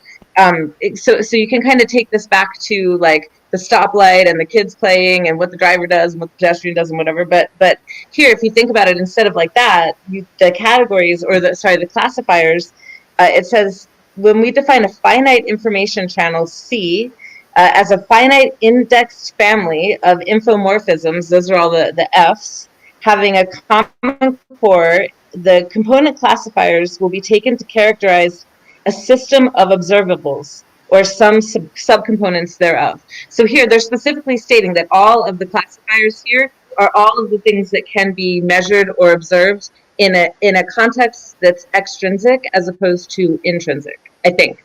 So I could be wrong. I hope that someone corrects me, but I feel like this is where it's going. Cool. Cone diagram. Then we introduce the co-cone, the shadow, as above, so below. Wouldn't have it any other way. A commuting finite cone, co-cone diagram, which one's the cone, which one's the co-cone, right? Comprises both a cone and a co-cone on a finite set of classifiers. So they're mapping to the same set of A classifiers. The same choose spaces are being bridged. And then you have like sort of two systems looking at the same bridge. And then if there's a commutativity across the elements of the choose spaces, we have that from above. And then there's infomorphisms from all the A's to C prime and all the A's to D prime. Then it's a special kind of object. What is special about it? It captures, in addition to a ton of other stuff probably, a more subtle duality. Remember the whole thing about studying objects that were dual objects from like Barr's 1975 paper and Chris Fields' other research, like what is a dual object, shadow? A more subtle duality between processes. So not an object duality, but a process duality. Maybe forward and backwards. It enables object files, object tokens, and object histories to be viewed not as tokens, but as types that organize, respectively, trajectory components, that's files, features, that's tokens, and feature-based singular categories, histories, into mutually consistent collections. So this is some next level token algebra, and I wondered if it related to crypto, because it's like, instead of the history, like the object history, my web history, well, that's actually that's a singular category. It's a singular trajectory. So you take this list of a million things, and it's like one of a unique kind of thing. And then even objects and tokens and descriptors are all being understood as highly relational, highly semantically mappable way. So that's pretty cool. And I guess we'll look forward to seeing what the authors can help us with, or like what system could we apply this to first, or what would be an empirical system where this is being measured, or what would we gain by measuring something this way? Yeah, what are various examples of context? And then here's just a few figures from that other paper, the number Mosaic 2.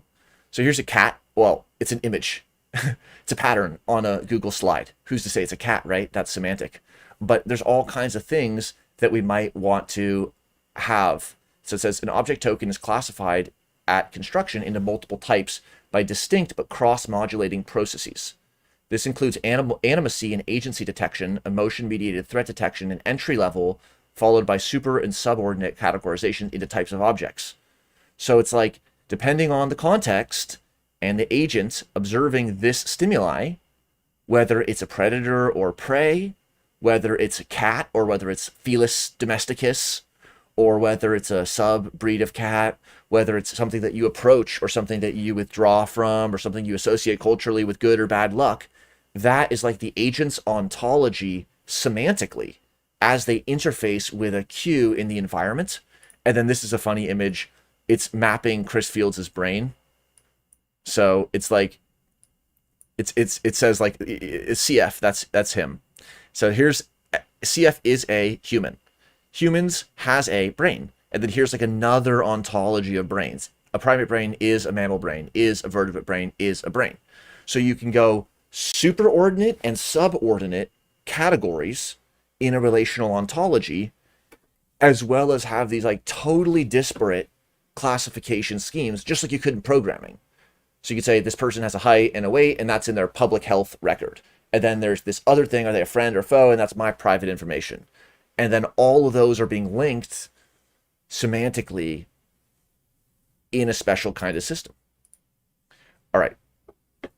That's one little section. Here is bringing in this element of concurrency. So some people will have heard about this from programming languages like Golang or from other kinds of concurrent programming. But this is pretty interesting because it's from 2005 and it's called paper by Pratt. It's, I think, cited in Glazebrook and Fields. Choose spaces and their interpretation as concurrent objects. So it's yet another way that we can think about choose spaces, not just as mapping attributes to types or doing all these other transformations, but like also as concurrent programs. So they write here that the two pressing questions for computer science in 2005, maybe forever, are what is concurrency and what is an object? The first question is of interest to today's sibling growth industries of parallel computing and networks, both of which stretch our extant models of computation all well beyond their sequential origins. So you have the Turing tape, and it's just zooming backwards and forwards on a tape. It's a standalone machine. It's not connected to the internet. When you have machines that are in networks, then there's semantic logics that are happening due to those local logics that are Boolean, but at a higher level, they might be more like a complex adaptive system, like a DDoS attack on a network or a certain type of governance game theory situation in a crypto economic network using a CAD/CAD model. Those kinds of complex adaptive dynamics at the network level may or may not actually be able to recapitulate from the syntactic or from the lower level. And so that's the first question, is how do we think about concurrency and about designing for good concurrent systems when our parallel and distributed computational and even unconventional computational paradigms are rapidly expanding? The second question is relevant to programming languages, where the definition of object seems to be based more on whatever software engineering methodologies happen to be in vogue than on the intuitive sense of object. So in other words, people use object and process in a way that might have a namespace meaning for computer science, but is actually less connected than we might want it to be to the formal math. And this is pretty, another last quote on this paper. They write, as the separate chapters of a theory of concurrency, all these different topics, Petri nets, event structures, and domains, stone duality, and process algebras, these topics make concurrency something of a jigsaw puzzle. One is then naturally led to ask whether the pieces of this puzzle can be arranged in some recognizable order. And then they give a strong endorsement of the choose space framework. So it's just interesting that these choose spaces can be objects of relations that can be processes, but also it can include context, that's what this paper is about, and algorithmic and game-like elements. So if you can do it in Golang, if you can do it in the process algebra, if you can use higher order reflexive process algebra, maybe that's a choose space. All right, let's talk a little bit about ergodicity. So this is going to have a few slides and definitions. So on the top left, a process is said to be ergodic if the ensemble average and time average are equivalent. And here's a more formal definition this is from the NeuroBytes site. A more formal definition is from Ole Peters, who's been at the Santa Fe Institute, an economics professor. The ergodic hypothesis is a key analytical device of equilibrium statistical mechanics. It underlies the assumption that the time average and the expectation value of an observable are the same.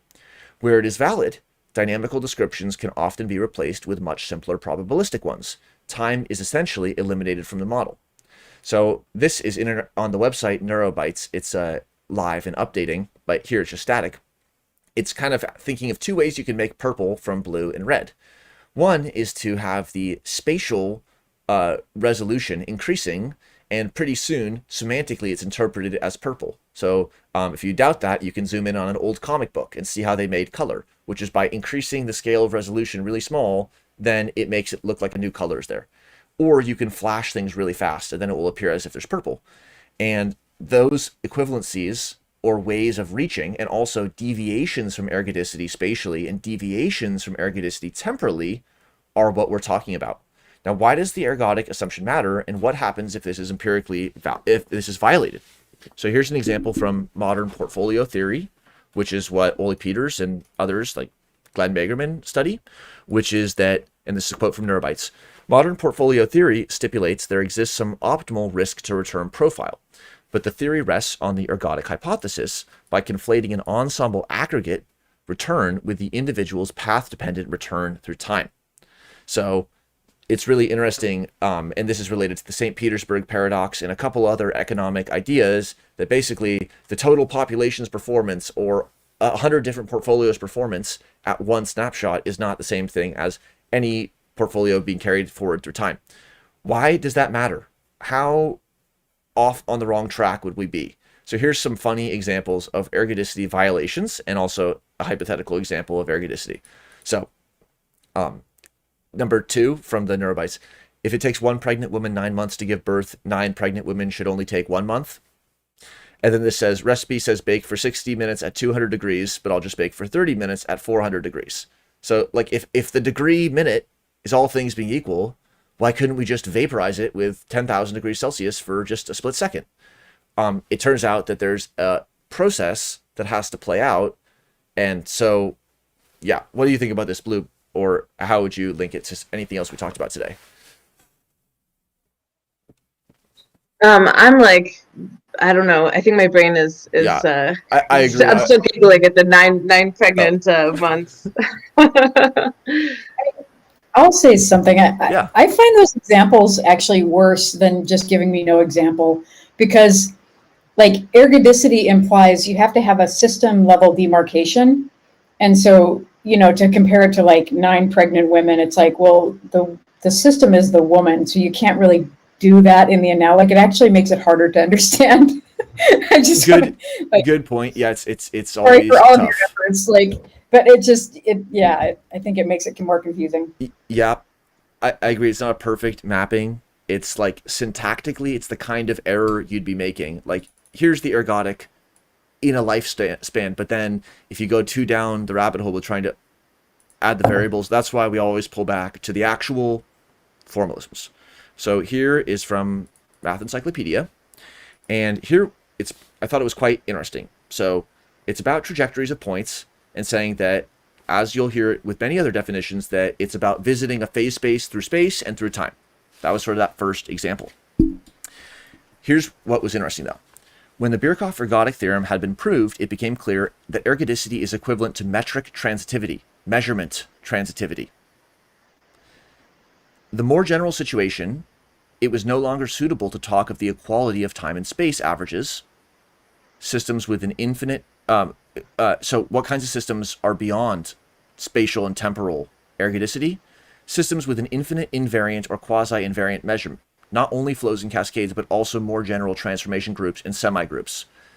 Transformations, groups, categories, semi-groups. We saw abelian semi-groups earlier in the Barr paper. So it's almost like we're taking ergodicity even beyond the trajectory visitation idea. I don't know where it's going in the way that the authors are using it, but it's like there's like the totally inadequate metaphor, like, of just making a total category error with the recipe. And then there's the more empirically observable strategy violations, and like, you're going to have a bad strategy. If you're using a model with an ergodic assumption, you're going to do strategy that's just ridiculous. You're going to fit what seems to be the best or the most likely strategy, and you're just going to be way off base empirically. But this is even taking it to another way. Okay, let's just, with a couple of these questions, bring some of our close. I think you may have raised this one, Sarah, but it was asking that this context by default generalizes the intrinsic contextuality of quantum theory to the case in which other properties of a context, for example, the order in which questions are asked, also affect the distribution of a variable of interest. This kind of direct influence is generally avoided by experiment design, particularly by imposing no signaling conditions in physics, but it's virtually inescapable when studying complex macroscopic systems. So these are some pretty open questions. How does context relate to ergodicity, especially when systems are changing their context, or vice versa, or both? And how does this contextuality by default specifically help us here? And then how does Fields and Glazebrook build upon contextuality by default to maybe add another plank to this question. Okay. Here's another set of questions. The existence of complementary observables has perplexed physicists for decades. Feynman characterized it as the only mystery of quantum theory. How are such paradoxes resolved at the implementation level, if they are, or worked around if they're not? What happens when workaround mechanisms fail? What is required to detect failure post hoc? Ability to prove this experimentally would begin to answer the broader question of how prior probabilities are represented in memory and how different sets of priors can be deployed in different contexts. So how do we know what we don't know for a given context, and how can a context be made to entail unknown unknowns? How do we bound our not knowing? And I think part of the way is going to be defining everything as the Markov blanket, which is going to be us. Internal states and blanket states is what we can observe and control. And so everything is going to be conditioned on generative model of external states. So we're never even going to peep outside of the blanket states. We're going to be super serious about modeling ourselves and the blanket states as interacting with and modeling external world states. So instead of how tall is the tree, you're going to have like you and the measuring device and the measurement in a system. And maybe for some easy questions, it's going to be total overkill. But I think for other questions, it's going to really open the door. Because once people frame it in this way, what was an unknown unknown is going to be something that we can actually encapsulate. So that's bringing us to this question. Here's a quote. We apply this development of ideas to recover, among other things, a new theoretical and inferential role for the Markov blanket concept. We read this in the introduction because it's a key point, as the locus at which free energy is minimized and the epistemic knowledge barrier that keeps contextual information hidden from the observer. So where's Markov blanket coming into play? What does this have to do with our active inference modeling and learning? And then just all these issues that we've been talking about, representation, internal versus external perspectives, and where is this paper coming into play? Okay, then, Sarah, this is one of your suggested slides from a couple weeks ago. So, but it's relevant here again. So what, if you want to, anything that's interesting, like about context or frame or reservoir, just you're, a high foraging philosopher of science. So it's always good to hear what you think about it. And my brain is pretty fried, but I think I can, my eyeballs are fried. Woo, forget. Anyway, the thing that strikes me as a kind of contrast about what I'm able to read from this paper is, I don't know, I get the sense when they're writing in the paper that they just have this like, how can we have the eye of God in like all contexts and shift, like, or at least they're talking about that in the context of like modeling and talking about how our world actually is. But the thing that makes reservoir computing so powerful, one of the things, is its non-ergodicity. It's kind of natural partitioning. It's heterogeneity in some way. And so, I don't know, that's really interesting to me, this kind of how can a body compute, and what are the attributes about a body what are the kind of imperfections about the body that make it intelligent in that sense. So yeah, in what way do channels form like these cut at natural joints or make these kind of boundaries, and why? I don't know. Those are the interesting parallels for me. Cool. Yep, that idea of like it's the local consistency, the organismality, the end in of itself. That's like the Kantian organism concept, but it's an aberration. It's far from equilibrium from the global context, which is just hydrogen molecules dispersed. So it's like when you have a global disordering or some sort of perturbation, and then you have a locally organized bubble, and then it's like it is our unique differences and situation that allow that agent to be adept in the niche. It almost couldn't be another way, or it's hard to see how.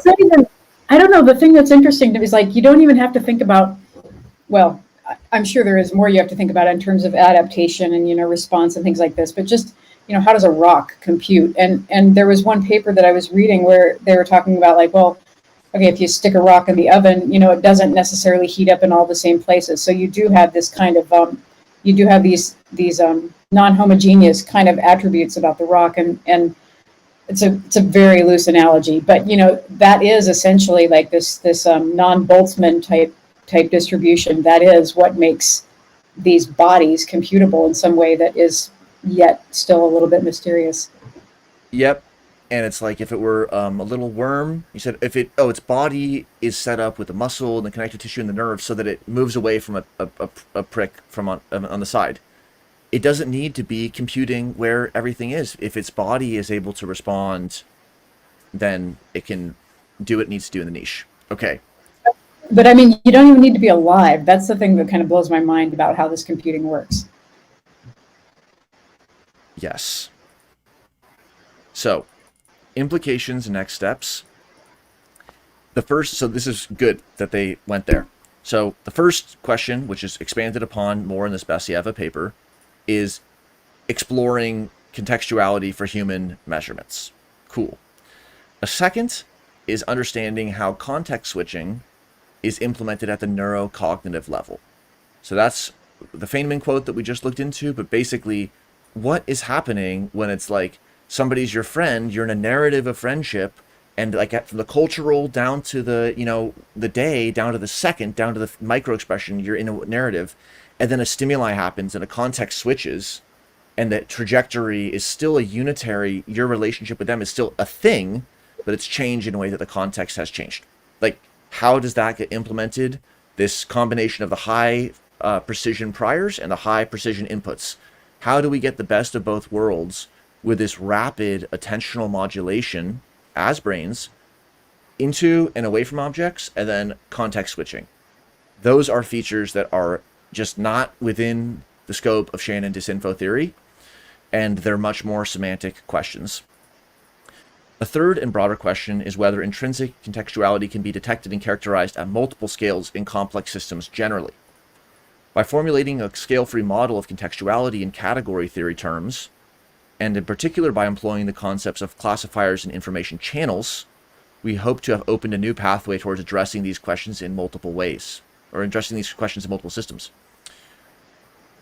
So maybe if there is something special to be said about contextuality, or the violations thereof, two sides of the same coin, maybe we could identify in a less biased way what scales of organization are relevant, or just detect new dynamics of complex systems, because there's a lot of recent work showing that like with complex systems, they can emit structured outputs that have the signature of white noise, or have a signature of nothing. Like an encrypted file is going to have a distribution syntactically that's going to be looking like nothing different from the frequentist's expectations, but it's a semantically encoded local logic that is allowing communication through that channel.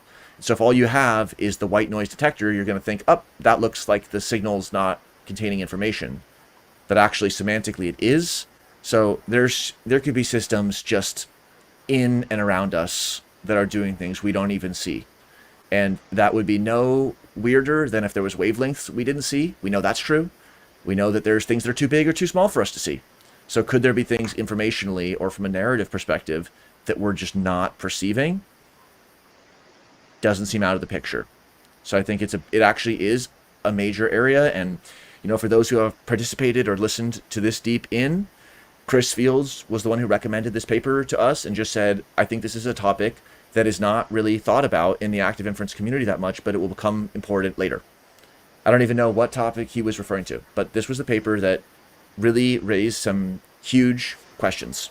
So all kinds of questions that we have, but I think it's fair enough just to say, thanks to our 2/3 brave and awesome participants. Thanks, Sarah and Blue, because that was a fun convo, and we definitely laughed and memed because it was like the hardest paper I think we've read yet.